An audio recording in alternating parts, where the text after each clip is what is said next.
Magandang araw mga kainda. Ito yung ating recipe. Luluto naman tayo ng pasta. Ito yung ating gagamitin. Ayan, pungging misto. Sama-sama. May isang sibuyas, bawang, 2 butil lang yan. At isang siling manghang. Sibuyas na sariwa. May isa tayo titong langgunisa. Tatanggalin ko ang balat. Bili ako na rin at nang hindi ako mahirapan. Nagpapainit na rin po ako ng mantika.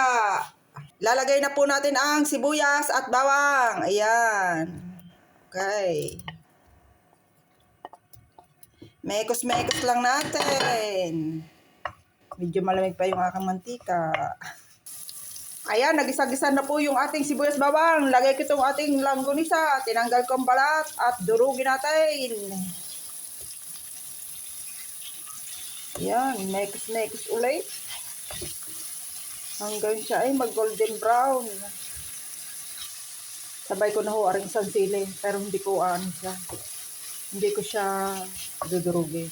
Pampaan lang siya, pampabango. Yan, okay na yan. Lagay na natin itong ating punggi. Ating kabute. Frozen po are at mura-mura. Are ang nakaya kong bilhin. Mahal kasi yung Ayan, nalaan. Mahal po yung price. Ay talaga namang ang inday kulang ang budget. Yeah, maglalagay tayo aribechin. Ayun ang ating asin. Lagay tayo ng tika kaunti at wala na akong nor cube. Okay na yan. Yung paminta, kayo na po maglagay ng mga seasoning. At dahil ako hindi po ng paminta, kaya ako'y mahilig maglagay niyan, sili. Mag-aado ako ng kaunting tubig at para paglalagay natin ng pasta ay diyan natin luluto-lutuin ng pasta at para masarap. Guys, sa puntong ito, isasabay ko na rin yung aking tundahon ng sariwa. Para gusto ko dyan, ayun, labog na labog para lasang-lasa ang sibuyas. O, lulutuin lang natin to sa mga 15 minutes at okay na yan. Saka natin lagay ang pasta.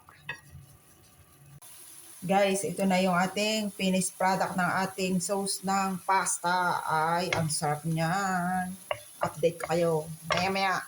Guys, ito na ang finished product ng ating pasta. Pasta spaghetti con fungi. Con salchicha. Kain po tayo. Thank you for watching.